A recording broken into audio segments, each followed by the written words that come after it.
What's one of the biggest storylines heading into Thursday night football? Packers versus the Detroit Lions.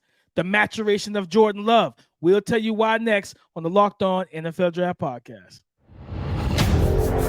You are Locked On NFL Draft, your daily podcast covering the NFL Draft. Part of the Locked On Podcast Network, your team every day.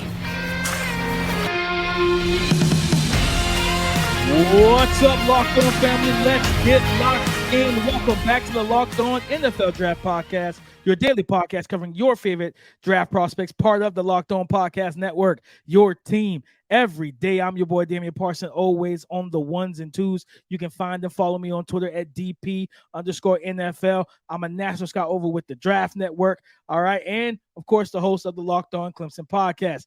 Guys, happy Thursday, and thank y'all for making Locked On NFL Draft your first listen today and every day. Shout out to you guys for being our everydayers. But I gotta kick it over to my guy, Mr. LSU, my brother, my partner in crime, Keith Sanchez. You can find and follow him on Twitter at The Talent Code. Keith, talk to him, baby. What's up, Locked On family? This is Keith Sanchez, senior draft analyst with the Draft Network, man, the 2019 national champ with those LSU Tigers, man. But you know why we're here, right? Myself, DP Damian Parsons, you're here to bring you that championship level content surrounding the NFL draft 24/7, 365. Like we say, man, we talk mock drafts, we talk draft strategy, everything draft related, man. You come talk to us, everything from college to the NFL football, man. We are your dynamic duo that you tap into 24/7, 365. Shout out to our everydayers, DP. I said college to the NFL.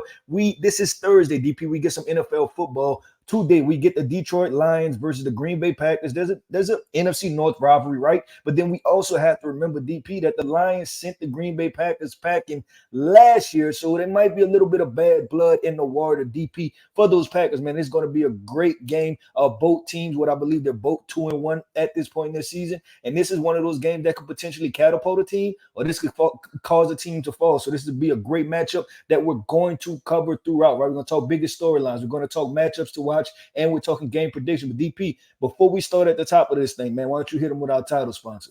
Today's episode is brought to you by Prize Picks, the easiest and most exciting way to play daily fantasy sports. Go to prizepicks.com/LockedOnNFL and use the promo code, all lowercase, LockedOnNFL, for a first deposit match up to $100.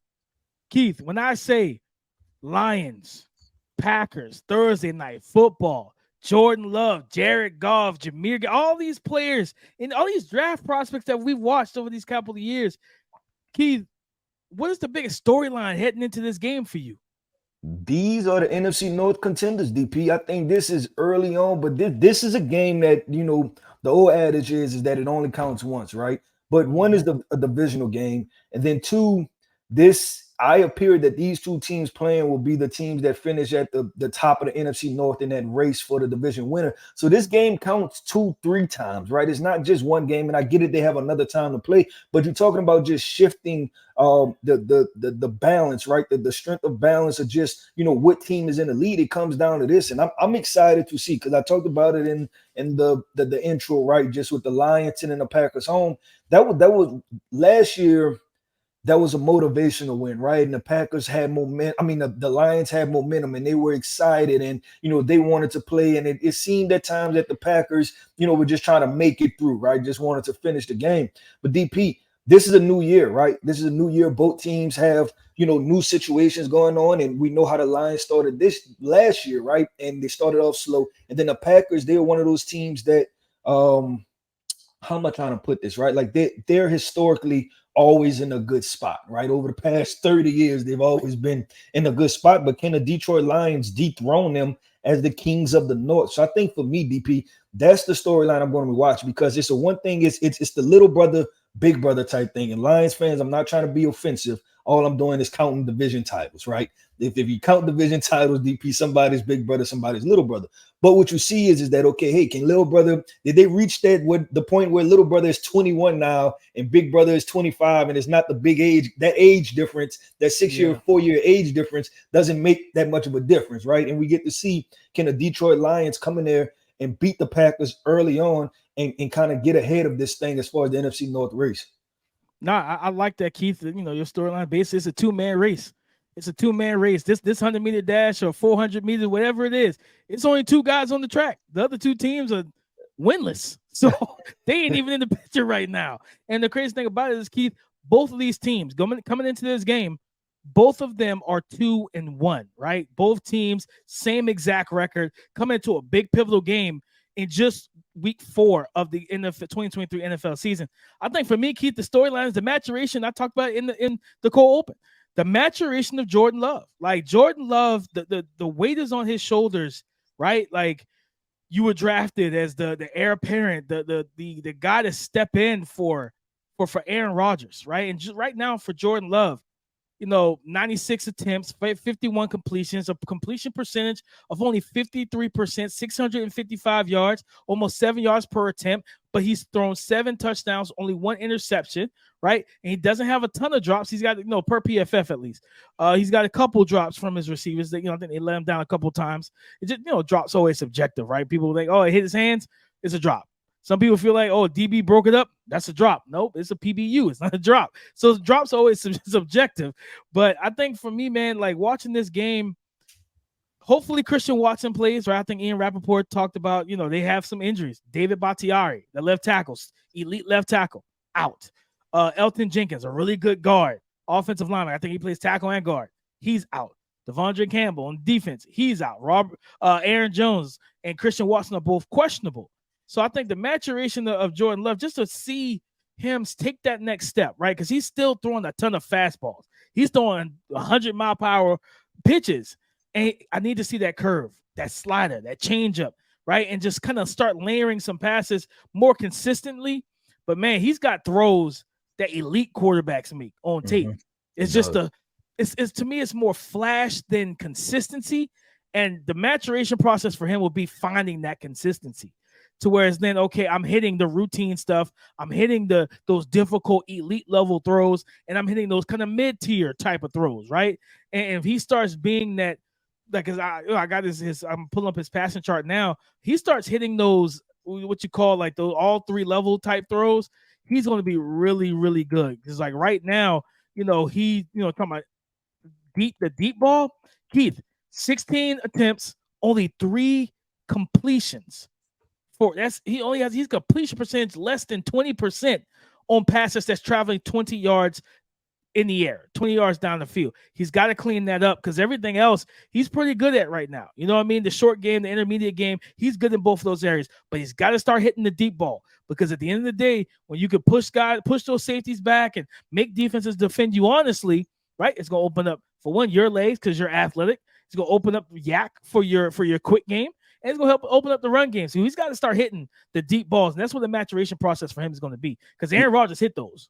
Yeah, and I think that's going to come with the potential emergence of Christian Watson and him, being healthy, right? Like, because Christian Watson is that 6'3" that runs a 4.3, right? One of those freak type of players athletically on the outside. But DP, you talked about I don't want to say your quarterback, but you talked about Jordan Love, right? I want to talk about the quarterback on the other side of the field and Jared Goff. And Jared Goff, we can't be remiss and forget, right, that Jared Goff was sent to Detroit to almost fail, right? And last year he played well, and it was like, okay, can you do that again, right? And thus far, DP, the Detroit Lions are 2-1, right? And when I look at Jared Goff's numbers, they're solid, right? He has 5 touchdowns, 2 interceptions, right? They lost one game, and that was a shootout, right, to Seattle, 37-31. You scored 31 points, right? You somewhat held up your end of the bargain as far as the quarterback. He threw for 300 yards, and I think he had 9 yards. Average completion percentage. So, he's playing solid football, DP. And the question was, can Jared Goff come back another year and do that? And thus far, DP, I think he's doing it. He's doing it at a level to where he can be dependable. Now, I'll say this, when we're talking about taking the next step, right? These are one of those games where if roles were reversed, right? If Aaron Rodgers on the Packers and then it was this new young quarterback with the Detroit Lions, these are the games that Aaron Rodgers just won. It was like, yeah, that's cool that you're pretty good, but I'm winning this, right? You need Jared Goff to take that step to be like, yeah, that's cool, Jordan Love, that you're a new quarterback and you're talented, but this is my team, this is my game to win. So I want to see Jared Goff go out there and he doesn't have to have crazy numbers, right? But just have an efficient game. If it's a 250 to 300 yard games, 2-3 touchdowns, no interceptions. I'm looking for something like that to be like, hey, this is a spotlight. We are the Detroit Lions, right? Like our head coach says, we're biting kneecaps and we're doing everything else, but we're going to win games and we're going to do it the right way. So that's what I'm looking for in Jared Goff for tonight's game.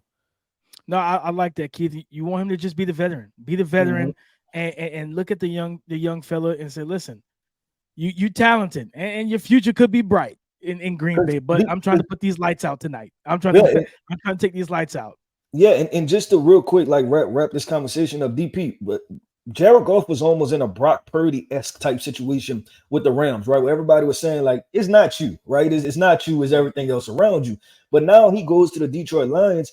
If he brings the Detroit Lions to the playoffs and wins a playoff game, he's going down in Detroit Lion folklore, right? Like he's one of the greatest to ever do it in Detroit at the end of the day, right? So it's just going to be such a swing of the pendulum, right? If you move from one city to the other, because LA, they kind of like, we could care less, right? But Detroit, they'll love you forever in Detroit, DP. But man, look, we're gonna keep this thing going, keep it flowing, man. We on segment 2, DP, and we're talking about matchups to watch, right? So you guys know what we do, right? We go through the roster, we find the key matchups to look out for in this game. So coming up next, man, we're gonna point out those matchups that everybody needs to be paying attention to because they will determine the game. I shave for myself, my wife, and my son. I would like to feel confident, attractive, clean, young looking. And I like to teach my son about cleanliness as well.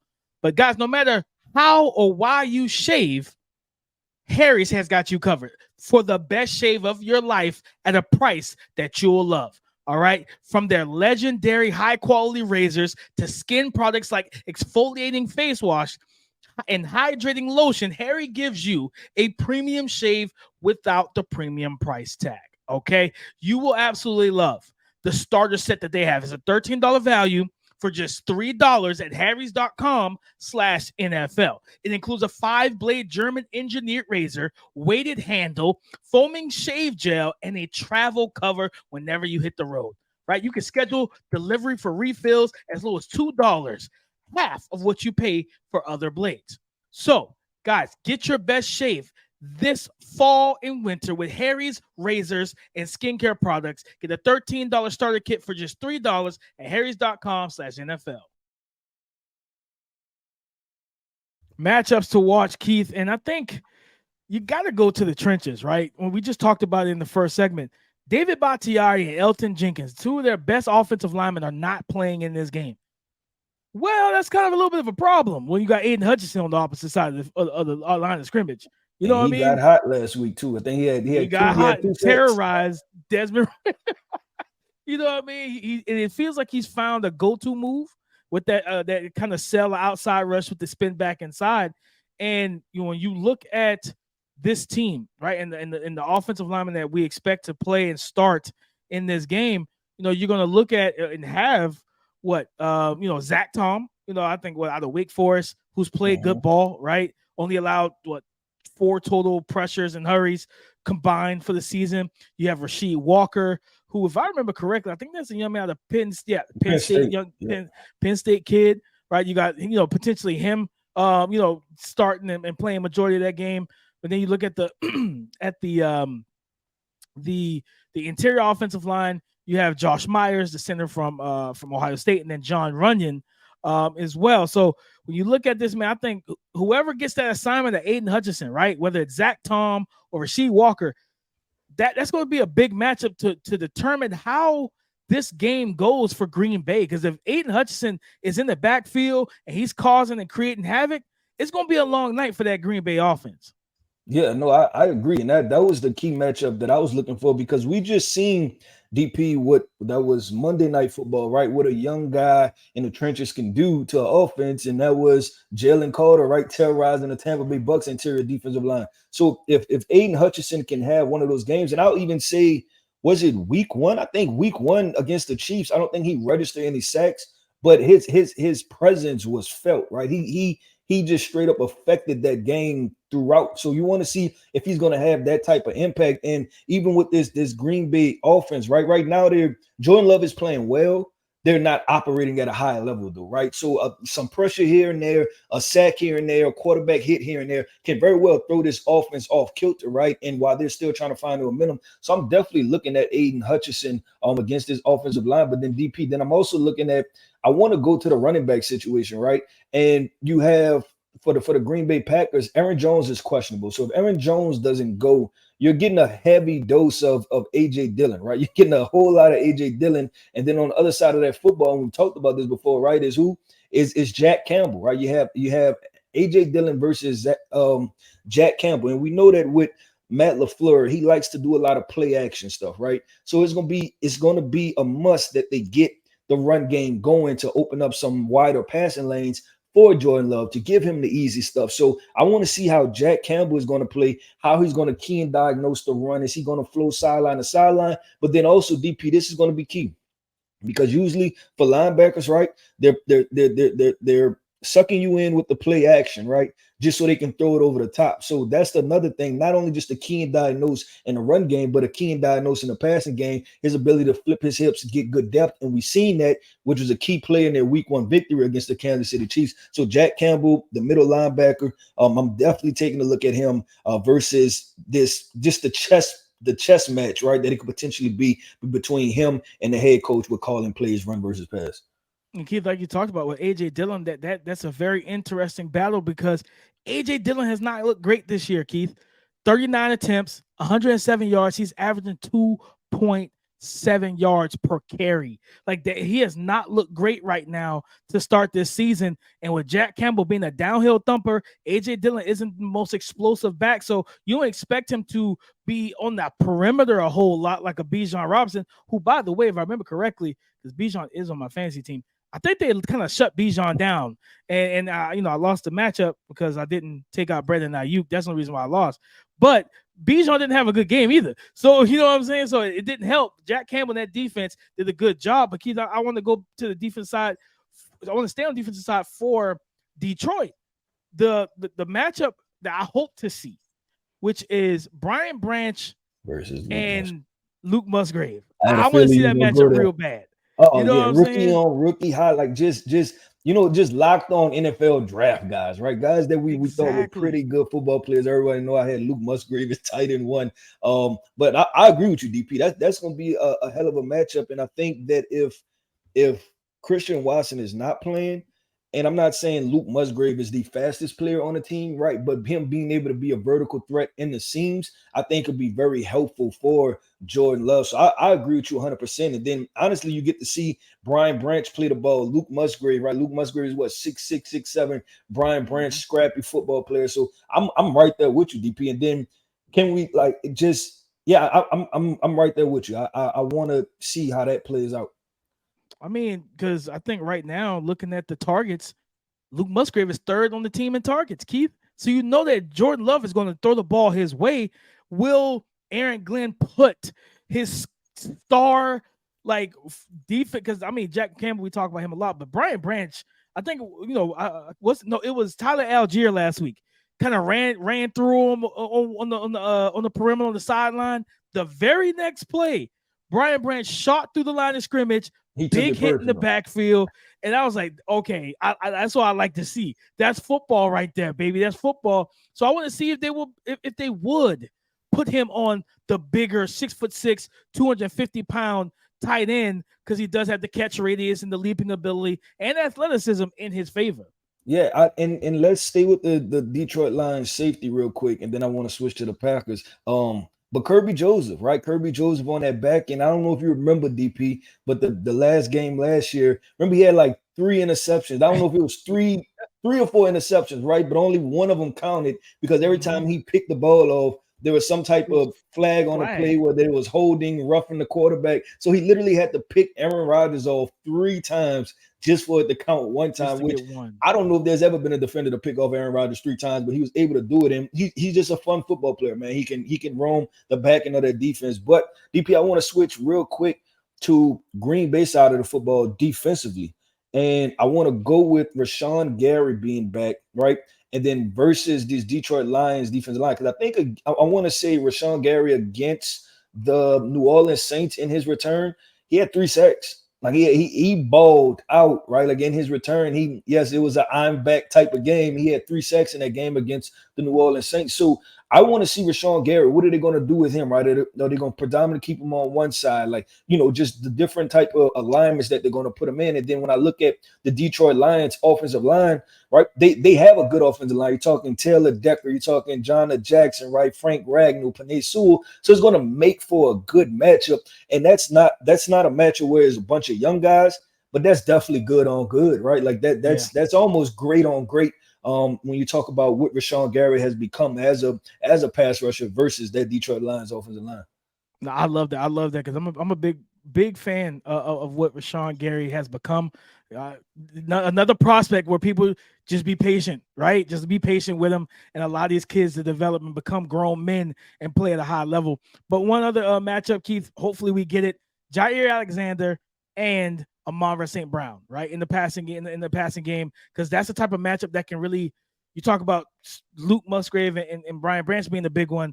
But if Jair Alexander can kind of erase or limit Amon-Ra St. Brown, that can limit and erase the big potential plays and the quick plays and the level of comfort for Jared Goff. So it's going to be very, very interesting. Oh, also Quay Walker, Jahmyr Gibbs. I forgot all about that. Oh, yeah. Nah, and it was funny, DP, because you talk about the Detroit Lions, and I think it was Ryan Clark tweeted that out. I can't remember who it was. It was some, one of the guys at ESPN. He was like, yeah, man, the Detroit Lions are explosive playmaker away from having a really good offense. And everybody was like, well, they have that guy. His name is Jameson Williams, right? He's just not playing right now. So, man, just wanted to give J-Mo a shout out. And, I think everybody very soon, 2 more weeks. Two more weeks, man. Everybody as football fans, right, want to see Jameson Williams out there playing football and just see this Detroit Lions offense take it to another level. DP, talking about taking it to another level and turning it up.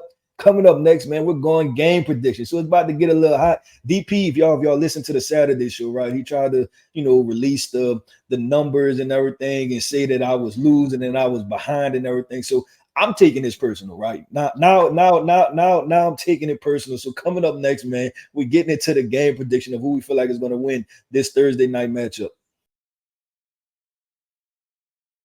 Today's episode of Locked On NFL Draft is brought to you by PrizePicks. PrizePicks is the largest independently owned daily fantasy sports platform in North America. They are the easiest and most exciting way to play DFS. It's just you against the numbers, okay? PrizePicks is really simple to play. You can submit your entry and make your picks in less than 60 seconds. Quick withdrawals, easy gameplay, and an enormous selection of player and stat types are what make PrizePicks the #1 daily fantasy sports app. This week on PrizePicks, I am taking Russell Wilson versus the Chicago Bears for over 237.5 passing yards. I'm picking that this week. Now, also this week, I am taking Sam Howell for less than 211.5 passing yards versus the Philadelphia Eagles. So, guys, listen to me well. Go to prizepicks.com/LockedOnNFL or use the promo code LockedOnNFL for a first deposit match up to $100. It's time for game picks, family. First off, I just went by the numbers. I just went ahead and checked all the stuff. It was crazy that you were ahead and you released the numbers. That's all I'm saying. Is that we had week 1. We could have released them week 2. It was almost like you waited till I was down and you decided to kick me. He's like, what? I just finally did the tally. All right. Now, Thursday night football wise, we're both 3-0. We are undefeated on Thursday night together as a unit here, Keith. But for this matchup, right? Green Bay is at home, by the way. Green Bay's at home. You have Detroit coming in, big time matchup in the NFC South, NFC North, and this is the matchup that's going to propel one of these teams to the top of the division. Who are you picking in this game? Detroit Lions. I'm going with Detroit. I think Detroit is going to win this game. Like I said, the Green Bay Packers, they've been in some close games. I forgot who they played week 1, but I know they played did they play the Falcons? They played the Falcons. Was it week 1? I believe that might have been the Falcons week 1 was last week, if I'm not mistaken. Okay, well, they played the Falcons. And that was a solid game. They played the Saints, which was a solid game. So I'm talking about offensively, right? The defense looked solid, but offensively, they played the Bears week 1. That's what it was. It was the Bears week 1. You can see why you can forget that matchup, right? But I haven't seen his offense hum right at that point yet. And I think Detroit is gonna come in there. They're gonna push the threshold to 25, 27 points, I believe. And I don't know if Green Bay is going to get to that. I could easily see this being a tightly contested game. This is one of those 27-24 tough, grinded out, close games. But I do think Detroit Lions go in there and get the win. Man, I want to go Green Bay because I would love to see Jordan Love and this young Packers offense get that big dub, prime time at home. But without multiple offensive linemen, man, that's a hard ask to go out against this defensive line, this pass rush, right? And I expect Aaron Glenn to maybe get aggressive and not just it's not just Aidan Hutchinson. I wouldn't be surprised to see Jack Campbell and Derek Barnes blitzing through the A-gaps and try and take advantage of the fact that you're one of your best interior offensive linemen is not in the game. So I'm gonna pick the Detroit Lions as well. I think it can be a close game. It probably will be, but I'm gonna lean on that defensive line where I think it's a situation, Keith, just to paint the picture for people, where we're sitting there, we're like, all right, it's fourth quarter. You know, that 3-minute mark, 3-minute drive. You know, you're trying to drive the length of the field. You're down 3. If you're Green Bay, you at home, so the crowd silent and all that. And Aidan Hutchinson is the closer. James Houston, closers, right? That defensive line will close this game out. And Brian Branch, you know, and I think with that pressure, I'm keeping my eyes on Brian Branch, you know, especially if they target in the slot and in the nickel with Jaden Reed. I like how they're using him, you know, in this offense. We've seen Dontavian Wicks having some success.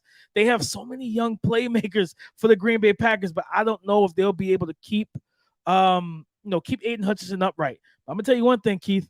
If there's one man that I'm really going to keep my eye on is Zach Tom at tackle, starting in this game. If Zach Tom is a starting tackle in this game, whenever he sees Aidan Hutchinson, if he's able to go out there and pitch a no-hitter of sorts, that's going to do a world for his confidence for himself, but also the confidence with the coaches with him, man. But I'm picking Detroit to squeeze out a close, hard-fought battle in the NFC North on the road. Okay, well, there you have it. There you have it. We are on the same side once again, so there shouldn't be any changes in the standings. We either both gonna win or we both gonna lose, right? But you guys remember this. DP cannot come next week and say that he's beating me in the Thursday night football game predictions, man. But like we always, man, thank you for coming. Thank you to our everydayers for tapping into yet another show, man. Thursday night football, week 4 of the NFL, man. We are getting this thing going. We are getting this thing flowing. We are approaching the quarter-way mark, man. And like we said, we always want to tell you, shout out to our everydayers, man. We've been having people tweet at us. We've been tweeting back. They've been enjoying the show. They said, DP, say it with your chest, man. Tomorrow's show, we actually going to shout you guys out, man. We want to bring you guys' name to the forefront. Thank you. Like we always say, man, tap in with us every single day. Your favorite Locked On NFL Draft Duo. Of course, go subscribe and follow for free on YouTube or wherever you listen to podcasts. Get the latest episode as soon as it is available. Guys, on YouTube, for the algorithm, comment, like, talk to us because we do talk back. Subscribe to the channel, but also hit the bell notification so you're notified anytime we drop content on this channel. Like I said, tomorrow we getting into the NFL preview. You know what we do on Fridays, guys? On Fridays, what do? We break down and we preview all the action for NFL. I'll have the tally of the NFL, all the picks from the NFL as well, and we'll see where we land on that spectrum and who's leading, things of that nature. All right, but guys, remember Saturday we will be live streaming at 10:30 a.m. Eastern, talking college football. We got some nice matchups and prospects to watch and everything like that. But as Keith said, you know what I'm saying? Shout out to our everydayers. Go follow us on Twitter, me, Damian Parson, DP_NFL, Keith Sanchez at The Talent Code. Talk to us because we do talk back. Come and join the conversation again tomorrow on the Locked On Podcast Network, your team every day.